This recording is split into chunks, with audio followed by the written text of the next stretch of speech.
Us Brits love a bargain. I'm not too sure what the thrifting scene is like over the big pond, but it seems our culture is currently dominated by buying things secondhand, and so it should be. Consumerism is often poisonous to say the least, and I am one of its many victims. Please don't look at my blind box collection. But the thrill of hunting books down in charity shops and using Vinted to piece together an outfit for a fraction of the price are just some of the ways we have attempted to counterbalance this consumerist nightmare. And let's face it, it's fun to find a hidden gem tucked away within all the questionable looking items people have donated. Thrifty Business, coming to us from Spellgarden Games, gives off a similar satisfaction but in the form of a video game.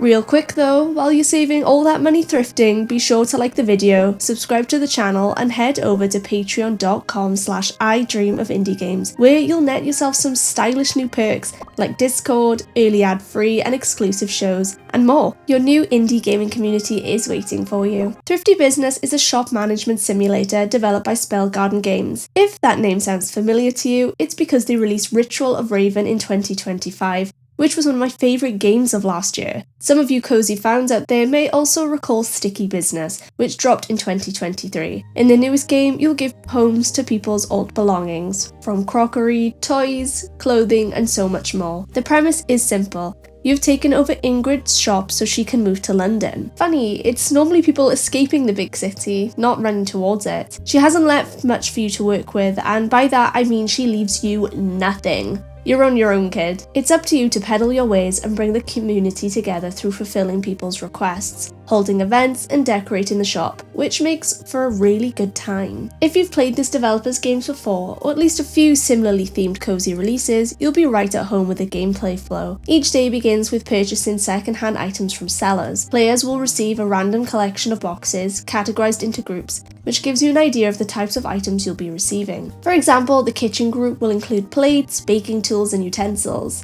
At the start, I bought anything and everything I could get my hands on. However, as gameplay progresses, you'll need to be a bit more careful with your choices. There are a lot of items on offer.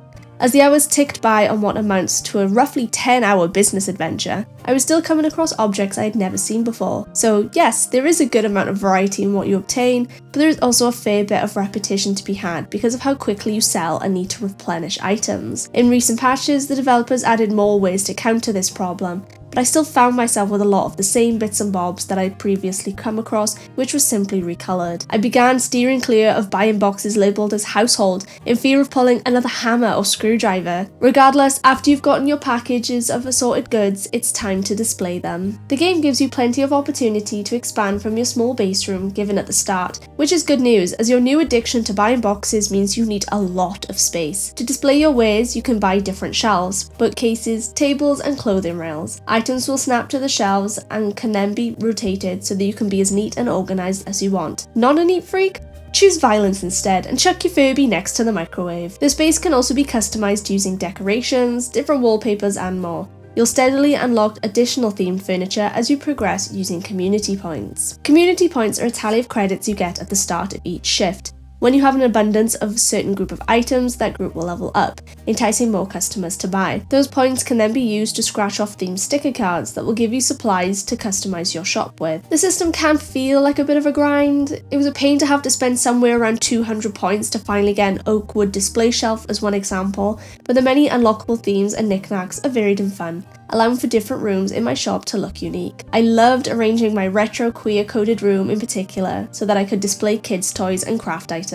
Once your shop is decked out with cool furnishings and your latest finds, it's time to make that bank. Work flies by with a shift only lasting a couple of minutes in real time. This is probably for the best because there isn't much for the player to do during that time. You can restock if you have leftover items in your inventory, and there is a litter system as well. Customers will leave packets and wrappers for you to pick up, and they do translate into community points. But that's about it. I guess it's to give you something to do instead of staring at a screen for 2 minutes, but meh, I can't say picking up people's crisp wrappers is riveting gameplay. Once the day is over, you'll get a rundown of your earnings, how many customers you had and what they bought. Sadly, these statistics never made me assess if I was doing anything wrong in my shop management. or told me where I could improve. To earn more money and attract more footfall, you basically place as many items as possible, and that's that. There is a request system where customers will ask for certain items to be stocked, but getting those items is almost always up to chance. I'm not saying everything in the game needs to be micromanaged, but Thrifty Business takes chill to the max. It's a very low stakes game without much meat to chew on, and that could be a turn off for some players. Thrifty Business doesn't have a core conventional story outside of its initial setup. Any narrative bits are shown through its characters instead.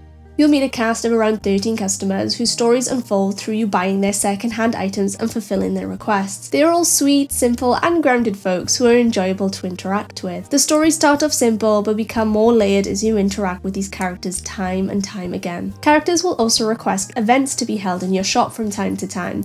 You'll host book clubs, social events, and a bunch of others that you can repeat as many times as you like. Taking part in these activities not only drives more traffic to your shop, but the events will also trigger buffs to certain items so that customers will be more likely to buy them. A focal point of Thrifty Business, and of Spellgarden's games in general, is its commitment to inclusivity and representation. This can be seen as early as the character customization screen, with their signature androgynous character builds and designs. The choice of typical feminine and masculine frames and features are replaced with cartoonish bubble arms and wide eyes. You can present yourself in any way you like, which is quite refreshing. The game is also unapologetically queer with the range of relationships you come across. You'll meet as many same-sex couples as you do straight ones, and you'll even host queer dating nights for those looking for love. There is even a category for queer-themed items, which include clothes, flags, and a whole collection of furniture. The music in Thrifty Business does its job well enough. It's cozy with retro vibes, which matches the game perfectly.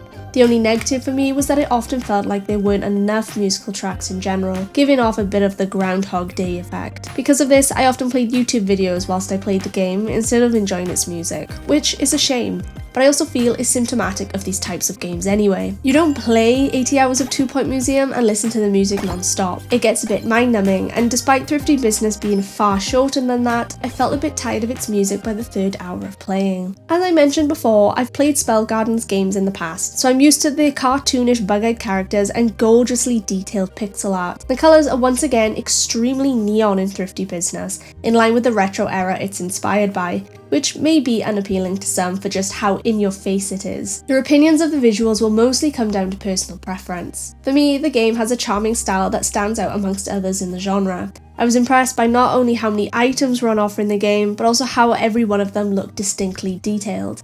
Yes, even those pesky screwdrivers. Many times I would stop to look at what I was unpacking before arranging my shelves. Thrifty Business ran swimmingly on PC and Steam Deck. It is one of those games that works best with a mouse and keyboard as it makes arranging items a breeze, but I never had any problems playing with a controller either. As I always say, a cozy game is always at its coziest when you can sip a cup of tea and play it in bed. The only nagging technical problem I had with Thrifty Business is in its interface. It feels really clunky in spots, and even though it's manageable, I feel like it could have been executed better. In the top right, you'll get your item inventory and your furniture inventory, which you have to switch between frequently. It felt like there were far more clicks required than necessary to get to the appropriate categories. In terms of settings, there are a few that are notable. You have a photo mode so you can seamlessly take photos without all the interface junk in the way, and there is a saturation bar you can play around with so the neons aren't bleeding into your retinas. You are also able to rename your store, your player, and change your pronouns whenever you like. Thrifty Business is as cozy as it gets, and even though this concept has been done before, its charming execution and gameplay loop pulls you in quickly. Spellgarden's signature style is ever present, with immaculate attention to detail in the game's pixel art and bubbly character designs. It wasn't long before I was hopelessly addicted to the core gameplay loop of buying, stocking, and running my very own shop. The game leaves no one out with its representation options, and I enjoyed the many different character stories included. While the interface can be a bit clunky, the soundtrack could have used a few more tunes, and there's not a ton of challenge to be had, Thrifty Business is a wonderful option for gamers looking to freshen up their cozy game wardrobes, earning itself the silver genie lamp of approval.